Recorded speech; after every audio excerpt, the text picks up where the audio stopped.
Okay, so hi everyone. My name is Diana Matthews. I'm a librarian at Santa Fe College.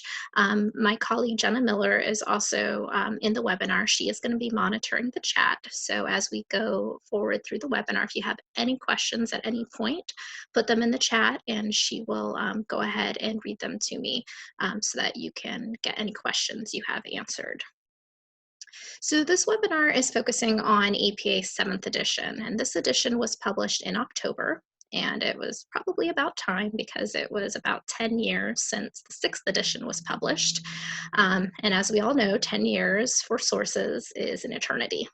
The 6th edition did not really address online and internet sources very well. They had a really great blog where they continued to provide more guidance, but the 7th edition really gives a more codified set of guidelines for online sources.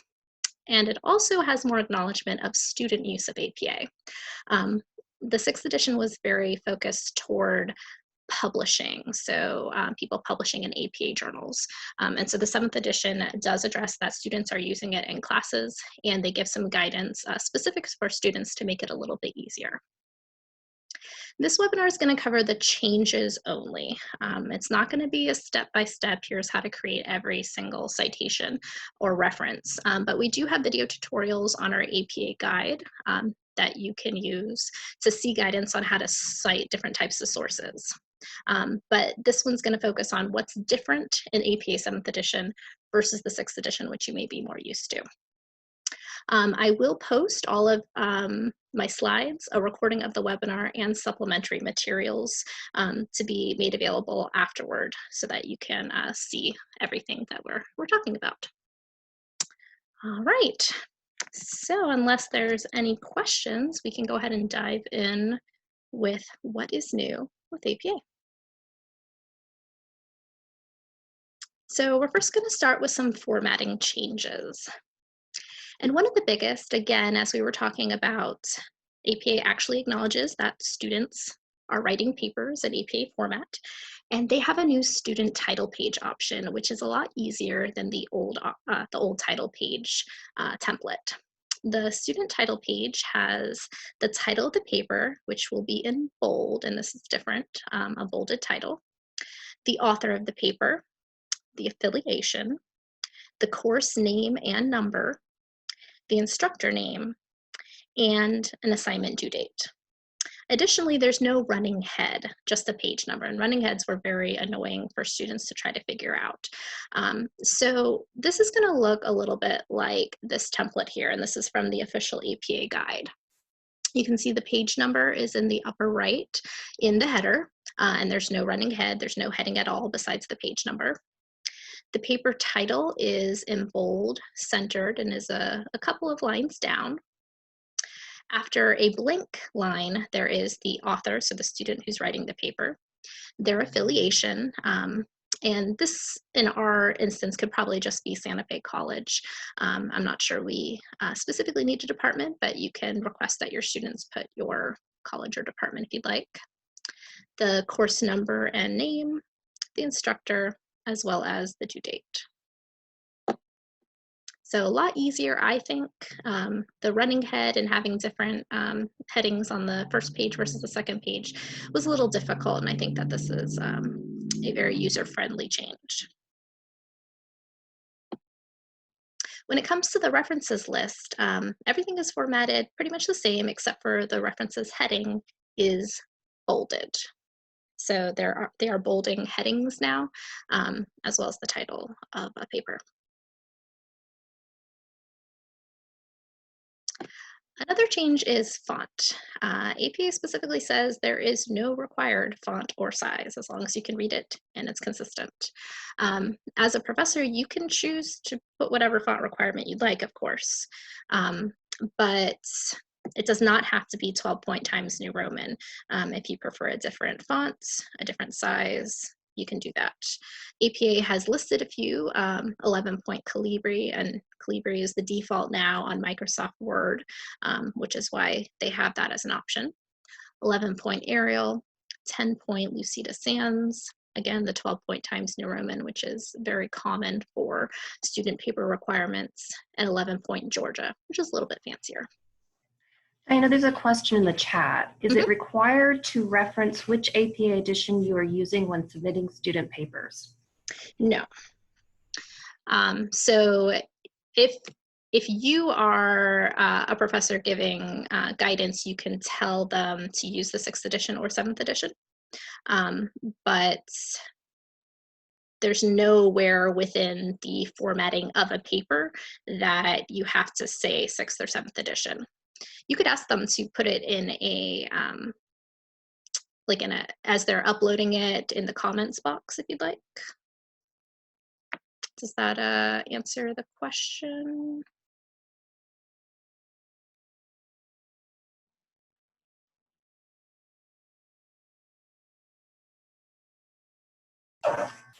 Okay. Yes. All right. Excellent. Okay, so annotated bibliographies is another thing that APA has added, and it is more student friendly. A lot of professors will ask students to create annotated bibliographies, and APA did not have a formatting. They did not have formatting guidance before this. So now they do have guidelines. It's pretty basic. It's what most annotated bibliographies look like. You will have the reference in a hanging indent format, and then the annotation will be a new paragraph indented 1/2 inch from the left. And it will look like,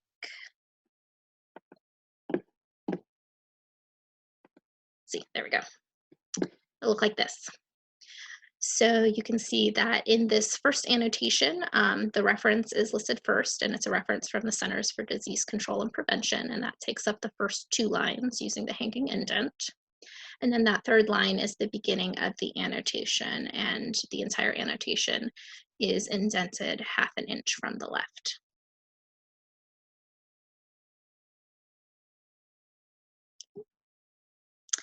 Any questions about those formatting before we talk about in-text citations?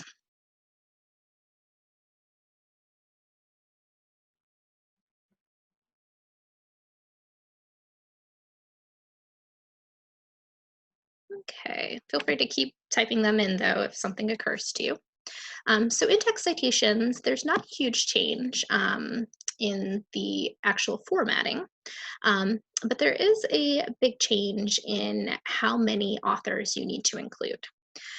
So APA has simplified a little bit from the 6th edition.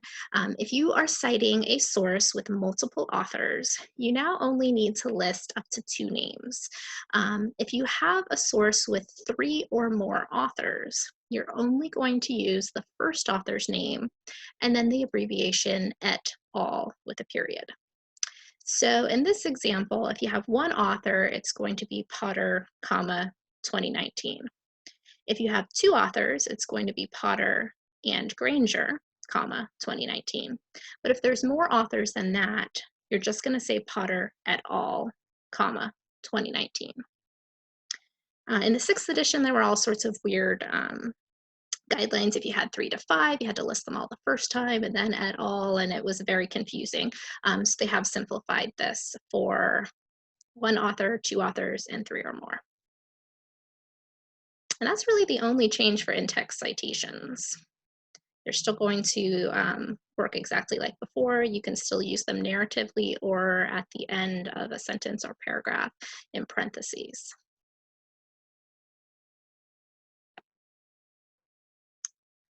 All right, so looking at how references are formatted.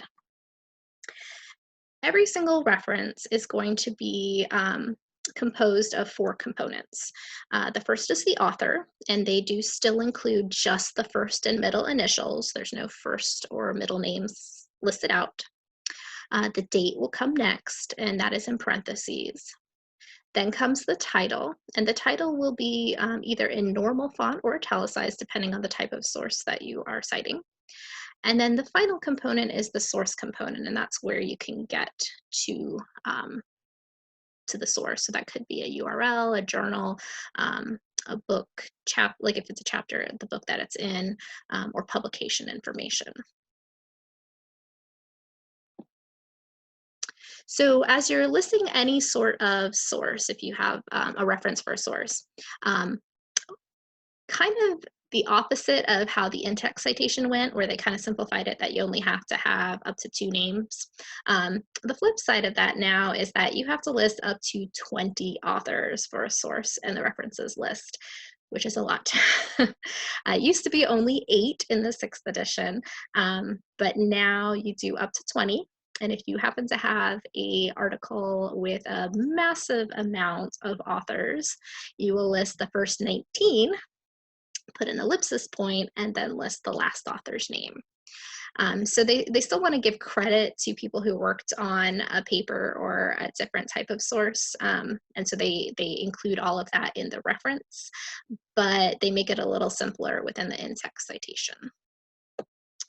So list up to 20 authors. AP does clarify that some authors, some people have non-standard capitalization like bell hooks. And so you can retain the preferred capitalization of their names, even if it doesn't fit what would typically be APA style.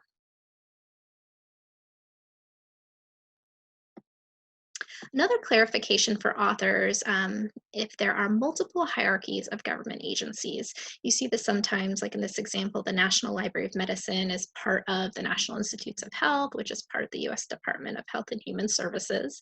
And it can be confusing sometimes to know which one to cite as the author. And so APA clarifies that you're going to use the agency that is directly responsible as the author. And then those parent agencies are included within the source. This is a new web page reference, and we're going to talk about that in a little bit.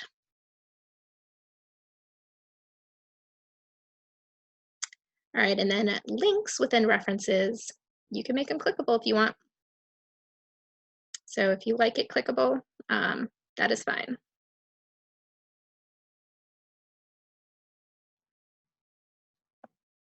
So moving on to some types of sources, one change for books is they're kind of following the MLA model here, that you do not need to include, or you should not include, publication cities or countries anymore.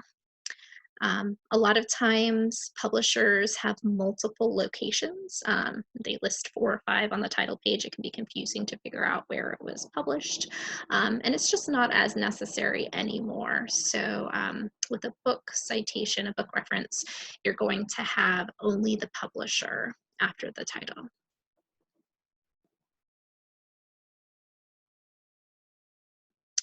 Many academic books are including DOIs now, and DOIs are sort of like more academic ISBNs.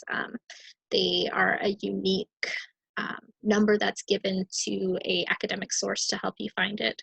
And so as these academic presses are including DOIs for books, if you have one, you can include that at the end of the reference. Even if you didn't use it as an ebook, you can include that after the publisher. And typically these GOIs will be found on the backside of the title page.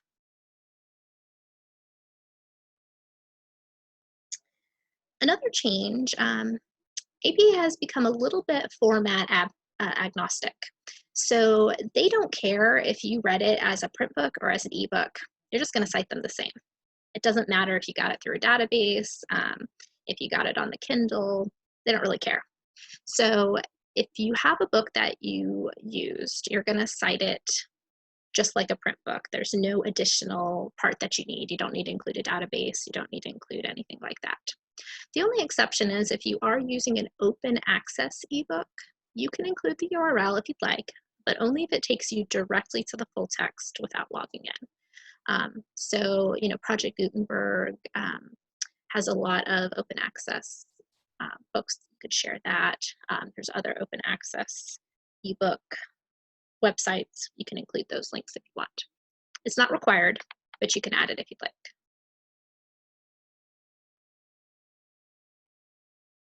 Another difference is in citing sacred texts like the Bible or the Quran. You will include a full reference. In the 6th edition, they only required an in-text citation, but they have kind of reverse course now that you're going to want to do a full reference.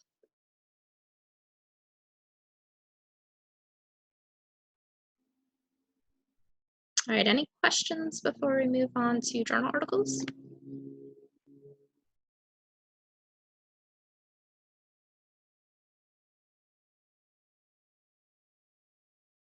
Okay, so journal articles, there are a number of minor changes that I think make it easier to use. So one of the first is that if a journal article has an issue, include it. The sixth edition was very kind of wishy-washy on this, that you only needed to include the issue number if the issues were not paginated continuously, which was sometimes hard to figure out if you're just finding an article through a database or through Google Scholar. So they have simplified it, and if there is an issue number, go ahead and use that. And in a very welcome change, if you do not have a DOI, just send the reference after the page range. The sixth edition was terrible, where you had to find the URL of the journal's homepage and give that, which nobody did. I don't think most students really understood that. It was very confusing. It didn't make sense to a lot of people. So now, if you have a journal article and there is no DOI, you're just citing it like the print article.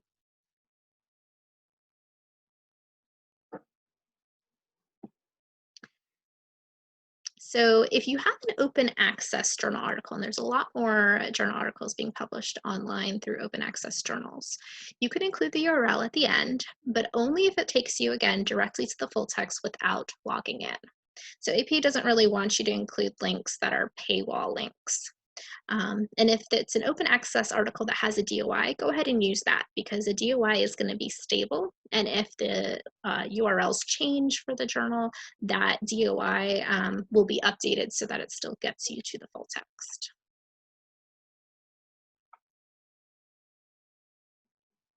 Now, with the rise of online journals, there are a lot of articles now that have article numbers and they don't have page numbers because they're only published online. And so they don't really see a need for a page range. PLOS One is an example of an article that, or a journal that uses that.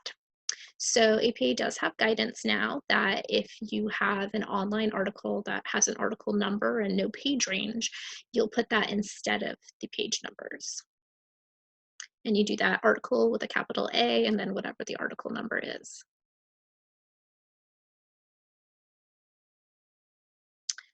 Some DOIs are very, very long. So there is a pretty cool service called Short DOI.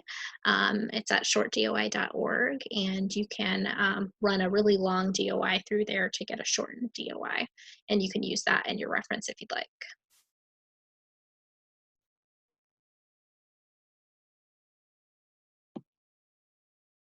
All right, so a lot of articles like magazines and newspapers are not going to have DOIs. Um, and again, just like before, you should only include the URL if it takes you to the full text of the article without logging in.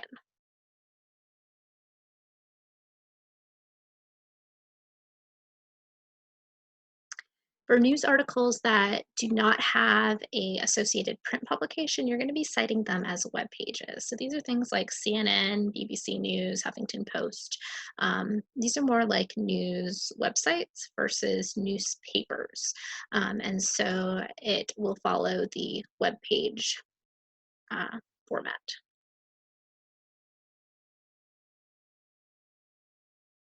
So finally, there are also certain types of sources that you can only find in library databases. Most of the time, you're not going to include the name of a library database in a reference. But there are some databases where it's exclusive content that is part of that database. So examples might be A to Z The World or CQ Researcher. So if you have one of those, then you will include the database name. And you can see here in this example, A to Z The World is listed after the title of the source that's being used in italics.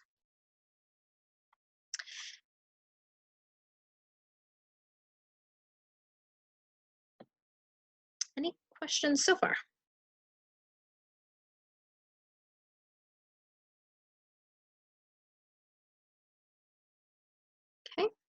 So, one of the biggest changes is web pages. There was a lot of confusion as to how to cite web pages with the sixth edition.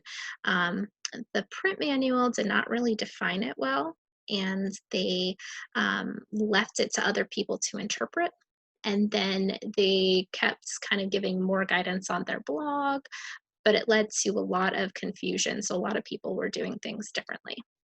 So, APA um, has now issued more firm guidance on how to do a web page. And there are a few changes from the sixth edition. So one of the big changes that you may or may not recognize as a change is that you should italicize the name of the page you are using. Technically, in the sixth edition, you did not, but that was one of the things that people interpreted differently. So you're going to italicize that name of a web page.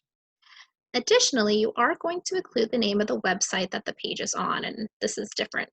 And the only way that you would not do that is if the name of the website is identical to the author. And you can see this in the second example on this slide, the Santa Fe College example, where Santa Fe College is both the author and the website, so that is not included. Diana, there's a question in the chat. It says, I think you said in the beginning we can get a copy of the presentation. Yes. How did you say we could obtain that? We are going to add this to the same page on our APA 7th edition, our guide. We have a webinar page.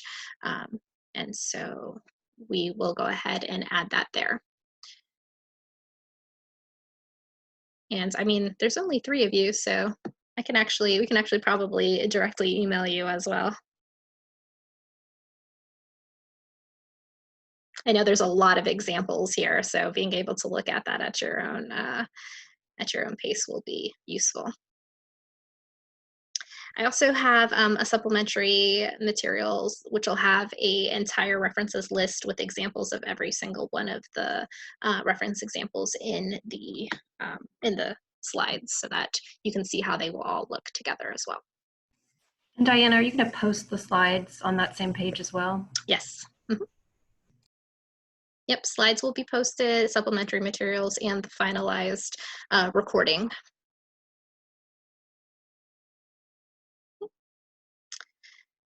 So the final change with web pages is that there is no longer going to be the words retrieved from before the URL. It's just the URL kind of plopped in there. The only exception is if you are citing something that doesn't have a date and you really want to include the date that you retrieved it because it could be important. So for instance, I mean, you're not really supposed to cite Wikipedia, as we all know, but Wikipedia is something that maybe could be used if you're looking at it from a sociological perspective or a historical perspective. So if you're citing something like that where it will change a lot, you could put the retrieved from the date that you retrieved it and then the URL. And there is an example of that, just kind of scooting back.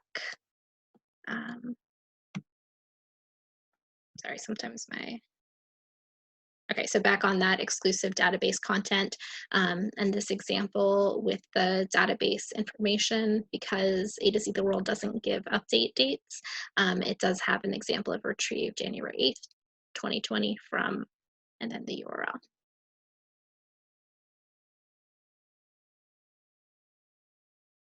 Another thing about web pages, if you happen to be citing a web page with an enormously long URL, APA specifically says you can use a URL shortener like tinyurl or bit.ly, which can be very nice. Some of the web pages have several lines of, their URL is several lines long, which is kind of crazy.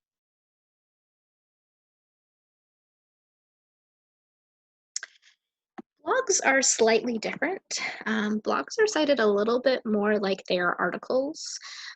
So there's a bit of a reverse as to how to format titles. So it follows the web page template, but it switches what gets italicized. So instead of the title of the source getting italicized, or the title of the page that you're using getting italicized, and then the website being not italicized, it's switched. Kind of like in a journal article where the title of the article is not italicized and the title of the journal is. I anticipate this is going to be probably confusing, and that students are not really going to know the difference. But this is technically what APA says for blogs.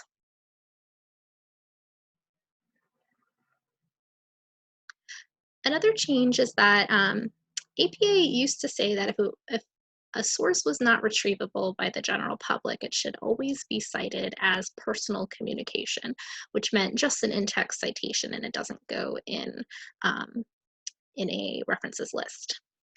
Now, though, they do acknowledge that if you are writing for an audience that can access materials that are not accessed to everyone else, and in our case, that would probably be if your students are citing something within Canvas, then they can cite it in the references list. So in this example, you can see that this has my name, a date. There's no specific title, so I've used square brackets to describe the resource. It says where it's found, which is Canvas at Santa Fe College, and then the URL of how to get to Canvas.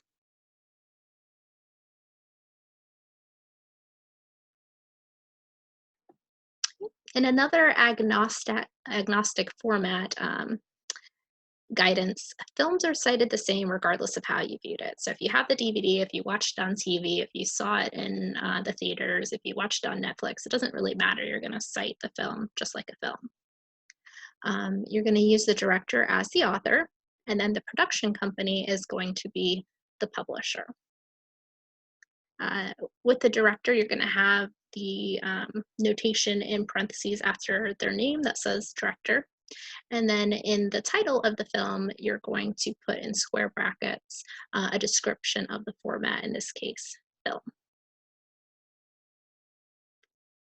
If the edition you watched is important, you can include that in square brackets. So for instance, Lord of the Rings, there's a theatrical edition, and then there was that special extended edition. So you could include that in the square brackets, the specific edition. This could also be used for things like director's cuts.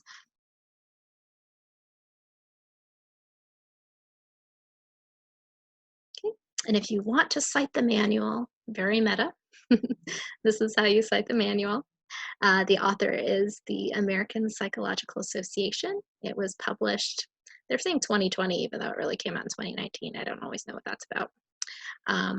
But the Publication Manual of American Psychological Association, 7th edition, because the author is the same as the publisher, that is left off. And then there is a DOI. So that's it for the references. There's a few other things, but are there any questions about the changes to references?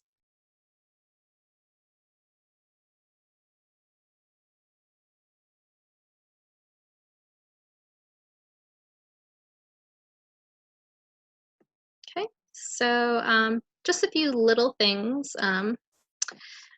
In regards to writing, APA specifically does allow first person pronouns like I, as well as the singular they.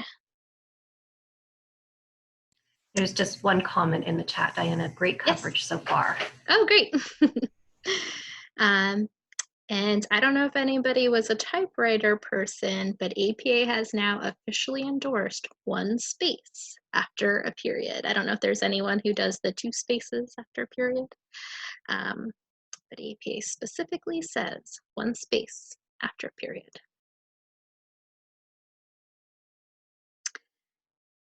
All right, so that's kind of the basic changes in regards to citing and referencing. There are other changes that have to do with a little bit more in depth if you're publishing, but these are the things that I think are going to be most relevant. So I'd love to hear any questions you have, comments, anything that's a little confusing so that we can kind of get all on the same page.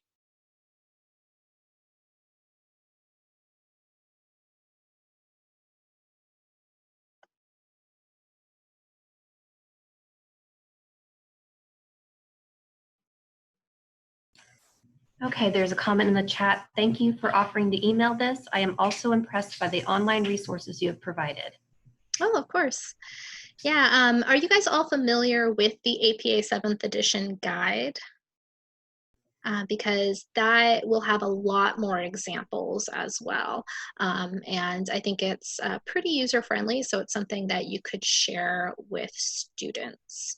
If you don't know how to get there, if you go to the library website and click the guides button, there is a section for citation guides, and there's an APA 7th edition citation guide. Okay, we have two questions. One is, does SFC Library have an online version for students to access? Let's see, what is today? 5 more days. So APA does not yet have their manual in a way for us to purchase institutionally. They only have digital editions for individuals to use. So we do not currently have a way to purchase that. It is part of Vital Source and Red Shelf, and they have been giving some access to free books as part of the pandemic response. But last I heard, that was set to end May 25th. The next question, is there a quick reference guide available, or will that be the supplements you are posting? Diana, do you think you could share your screen to show them how to get to the APA 7th guide on our site? Yeah, of course. Let's see. I think that might be helpful. Let me open up.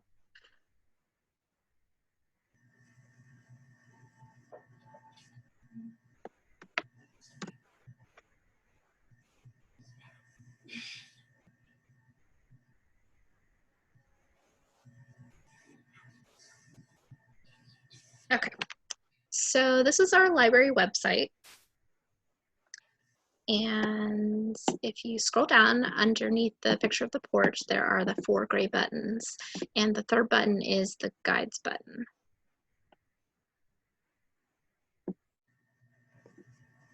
So we have a few different types of groups of guides. The first group is the citations guide. Amazon's getting delivered. Okay, so the second one is the APA 7th edition. And this is a pretty comprehensive guide for everything I've been talking about, plus a lot more examples. So on this guide, we have links to some of their official resources. So they do have a lot of things online through this APA style and grammar guidelines. And this is their official page. There's a lot of examples and overviews of how to cite things. They also have an APA style blog, just like before, where they're going to be answering questions. And these are from the official APA style access, or APA style experts.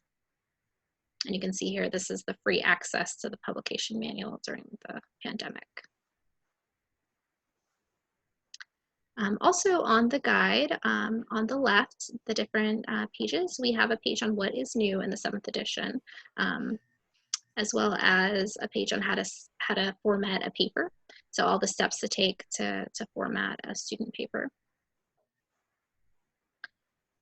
A page on the main reference components and how to format them.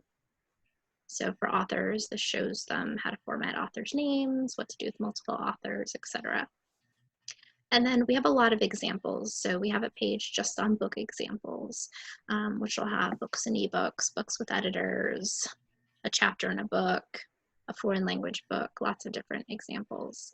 And we have these also for articles, media, things on the internet, and then things that just don't really fit. There's actually some interesting things like an app or a poster session or a court decision, examples on how to do that.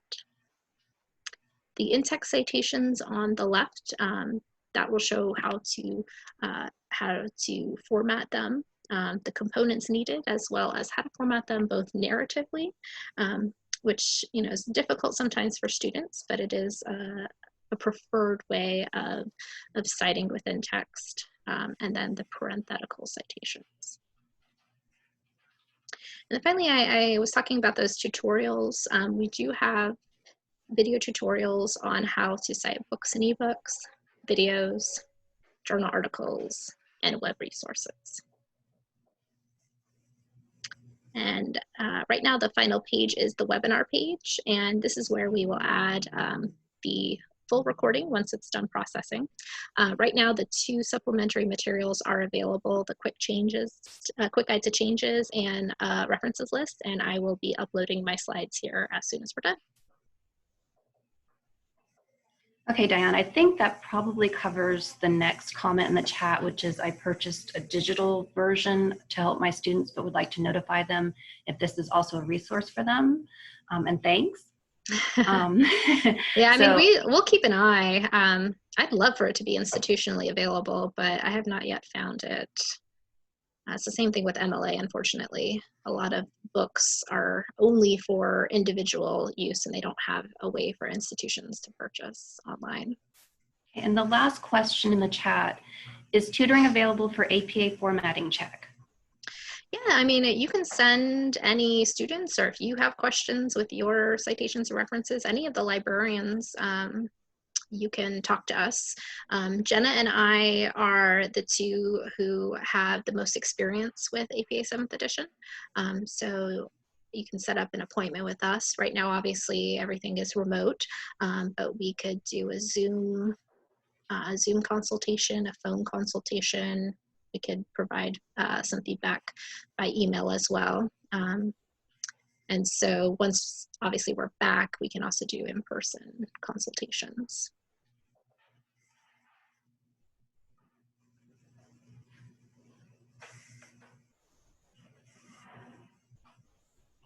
Any other questions? How do you guys feel about APA 7th edition? Does it seem, do you like it?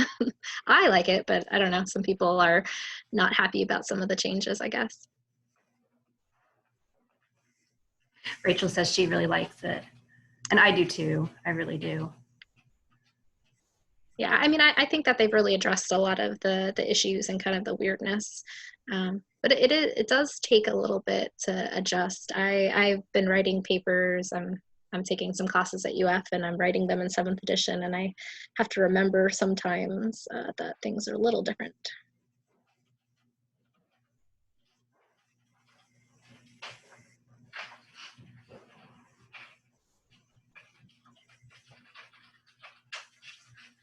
Okay.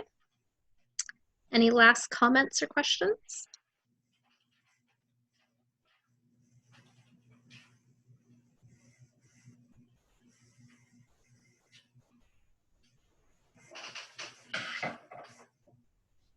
Chris said, thank you for this valuable resource, much appreciated.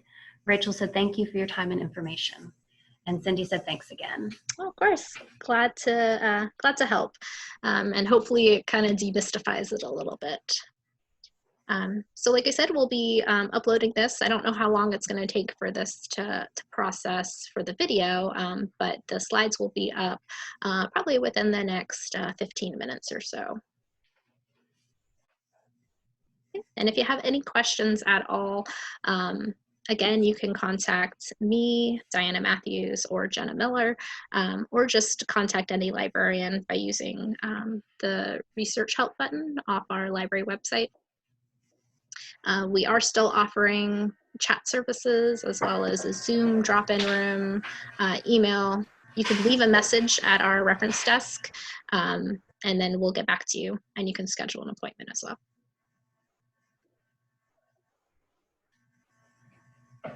Okay, and Rachel said, enjoy your Memorial Day weekend. You as well. I think that's a good way to close. All right, well, enjoy the rest of your Wednesday. Good luck if you're teaching. Good luck with all of your kind of continuing transition at home. I know it's been interesting. And let us know if you have any other questions. Okay. Have a wonderful day. Thanks you guys for attending.